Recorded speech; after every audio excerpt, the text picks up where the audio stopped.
নমস্কার, কেমন আছেন সবাই? প্রিয়াঙ্কা লাইফস্টাইলের নতুন আরেকটি ব্লগে আমি প্রিয়াঙ্কা আপনাদের সবাইকে স্বাগত জানাই।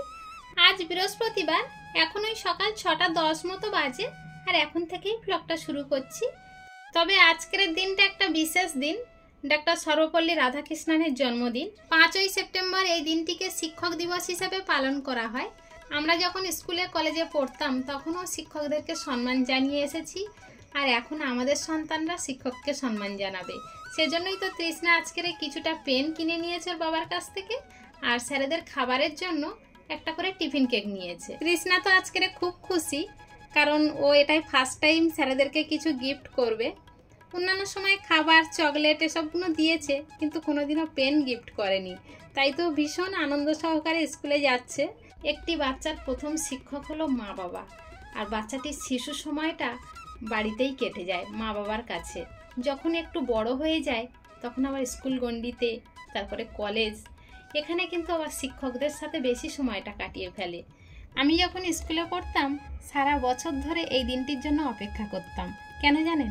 এই দিনটিতে স্যার ম্যামেরা ক্লাস নিতে আসতো না, দাদা দিদিরা ভাই বোনেদের ক্লাস নিত। আর যখন আমি তো ক্লাস 12-এ উঠেছিলাম তখন আমিও ভাই বোনেদেরকে ক্লাস নিয়েছিলাম। সত্যি এই দিনটা আমার তো সারা জীবন মনে থাকবে। আর সেই দিনটাতে আমি ভেবেছিলাম কোনোদিন শিক্ষিকা হতে পারবো কিনা জানি না, কিন্তু শিক্ষিকা হওয়ার যে আনন্দটা, বাচ্চাদের পড়িয়ে যে কত আনন্দ পাওয়া যায়, সেই দিন আমি উপলব্ধি করেছিলাম। তো যাই হোক, অনেক কথা তো বলে ফেললাম আবেগবশত। আমার মাম্মাম তো সব নিজেই গুছিয়ে নিয়েছে। এবারে নিজের জন্য একটা খাবার বের করে নিল, আর ওর খাবারগুলো আমি সবসময় ওই বালতির মধ্যেই রেখে দিই। ওর খাবার যখন আনা হয় অনেকটা করে একসাথে নিয়ে এসে বালতিতে ভরে রাখা হয়। ও যখন খেতে চায়, যেটা মন চায় সেটা খায়। আর আমি ওই টাকা দিয়ে দোকানে পাঠানো এইটা পছন্দ করি না। ছোট থেকে আমার বাবা মাও আমাকে এরকম শেখায়নি, আর আমিও তৃষ্ণাকে কোনোদিনও বলি না।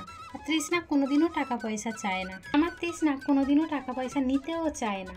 রাস্তাঘাটে গেলেও অন্য বাচ্চারা যেমন দেখি খাবার দেখলে চায়, কিন্তু ও কোনোদিনও চায় না। ওর যদি কোনো কিছু খেতে ইচ্ছা হয় ও কিন্তু কানে কানে বলবে, তাই বলে সবার সামনে জোরে জোরে বলবে না, কি দোকানের দিকে তাকিয়ে থাকবে না। আমি আমার তৃষ্ণার এই ব্যবহারটাকে সত্যি গুডনিস জানাই। আমার মেয়ে বলে আমি বলছি না, তবে ভগবানের কাছে সবসময় প্রার্থনা করব এরকম সন্তান যেন ঘরে ঘরে দেয়, যে কোনো কিছুতে জেদ নেই। তবে দেখুন, পড়াশুনো তো সবাই সব ঠিক মতো করতে পারে না। আমার মাম্মামা পড়াশোনাতে একটু ঢিলা। কি করব বলুন, সবার তো সব দিকটা ঠিক হয় না। পড়াশুনোতে সবাই যে বেশি র্যাঙ্ক করে যাবে, সবাই সেটা করতে পারে না। তবে আমি তো মনে করি পুঁথিগত বিদ্যার থেকে সামাজিক এই যে জ্ঞানগুলো থাকা একান্ত জরুরি। তবে যাই হোক, আপনাদের সাথে গল্প করতে করতে আমি তো অনেক কাজ সেরে ফেলেছি। ওরা তো স্কুলে বের হয়ে গেল। ঘরে এসে বিছানা গুছিয়ে রেখে কয়েকটা জামা কাপড় ছিল, সেগুলো ধুয়ে নিলাম। কয়েকদিন ধরে পরছি, ধোয়া আর হচ্ছে না। আর আজকের আকাশটা দেখুন, কি সুন্দর ঝলমলিয়ে রোদ উঠেছে। তবে ভাদ্র মাসের রোদ, বুঝতে পারছেন তো, গায়ে লাগানো যাচ্ছে না।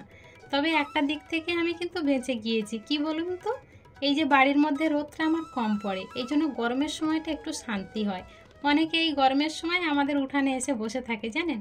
আমাদের যেখানে কুয়োর চাতাল আছে দেখেছেন, ওখানে সবাই বসে থাকে, কারণ এই কুয়োর চাতালের ওই জায়গাটা ভীষণ পরিমাণে ঠান্ডা, জলের একটা ঠান্ডা ওঠে। আর ওই জায়গাটা তো নারকেল গাছ, আম গাছ দিয়ে ঢাকা, সুপারি গাছ দিয়ে ছাওয়া পড়ে থাকে, তার ফলে একটু গরম নেই। আমরা তো সারা বিকাল ওখানে বসে থাকি, সবাই মিলে গল্প করি। চলুন, এদিকে শাড়িগুলো মেলা হয়ে গিয়েছে, এবারে হাঁড়ি কড়ার পিছনে একটু মাটি লাগিয়ে নেব। রান্না করতে হবে, কিন্তু তার আগে গোপাল সোনাকে ভোগ লাগাবো, তারপরে রান্না করতে আসবো। আর আজকের রান্নার তেমন কোনো চাপ নেই। আর এই কড়া হাঁড়ির পিছনে মাটি লাগিয়ে লাগিয়ে একটা কষ হয়ে গিয়েছে। এখন আর বেশি জোরে চেপে মাজি না, কারণ হালকা হয়ে গিয়েছে তো। যদি নুড়ি কাঁকড় দিয়ে সবসময় চেপে চেপে মাজতে থাকি, ওটা কিন্তু আবার ছিদ্র হয়ে যাবে, তখন আবার আরেক সমস্যা। সবসময় তো টাকা পয়সা হাতে থাকে না, ওই জন্য খুব একটু সাবধানে চলি। আর সংসার জীবনে যদি বুঝে শুনে চোখ কান খুলে না চলাফেরা করি, তাহলে সংসারটা ঠিক মতো চলে না। দেখবেন একটু খেয়াল করে, একটু যদি আমরা মেয়েরা বুঝে শুনে না চলি, আজকের দিনে তো খেলাম, কিন্তু পরের দিনে কি খাবো সেইটার কথা যদি খেয়াল না থাকে, সংসার ঠিক মতো চলবে না। তবে যাই হোক, আজকের আর তেমন কিছু রান্না করিনি। ডাল করেছি, আর বেগুন ভাজা, কয়েকটা বটবটি ছিল সে কটা ভেজেছি, আলু আর পেঁপে সিদ্ধ দিয়েছি, সে তো আপনারা দেখেছেন। চলুন তাহলে আজকের ব্লগটা এখানেই শেষ করছি। দেখা হচ্ছে খুব শীঘ্রই নতুন আরেকটি ব্লগের সাথে। ততক্ষণ পর্যন্ত সবাই ভালো থাকবেন, সুস্থ থাকবেন। আর ব্লগটি কেমন হলো অবশ্যই কমেন্টে জানাবেন।